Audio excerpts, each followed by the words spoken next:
Au quotidien, il faut faire beaucoup d'efforts physiques. Il faut porter Lubin pour le mettre en voiture, pour le sortir de la voiture, pour le mettre sur son fauteuil, l'emmener dans la baignoire, l'emmener dans sa chambre. Au quotidien, voilà, une maladie neuromusculaire, on ne s'imagine pas trop, mais finalement, imaginer un corps qui devient de plus en plus lourd, de moins en moins tonique. Donc il faut arriver à le maintenir. C'est un squelette avec une musculature de plus en plus faible.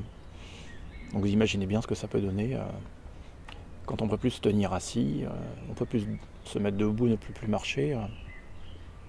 Voilà, la vie est différente.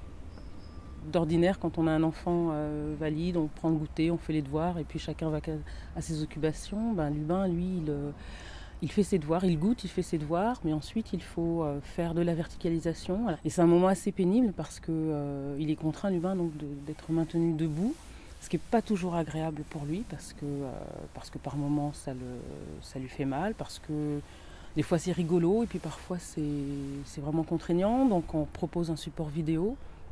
Effectivement, parce qu'il y a des soins kinés à réaliser. Lubin dort avec des attelles la nuit pour éviter que ses tendons ne tirent trop et ne se rétractent plus que de raison. Au début, donc, on lui mettait les attelles une fois qu'il était couché, mais pas endormi. Et puis en discutant, il en a un petit peu marre, donc on lui propose d'attendre qu'il s'endorme et de lui mettre quand il dort, puisqu'on lui allonge les jambes dans des attelles dans une coque en plastique.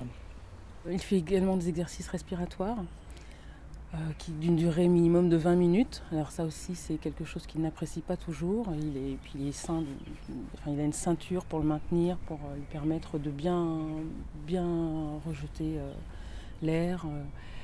Donc c'est des moments parfois un peu stressants, c'est-à-dire que quand on arrive à la maison, on se dit qu'on a ça à faire et on ne le fait pas volontiers, donc on cherche des petites astuces pour le faire soit avant d'aller à l'école, soit promettre un bon moment après.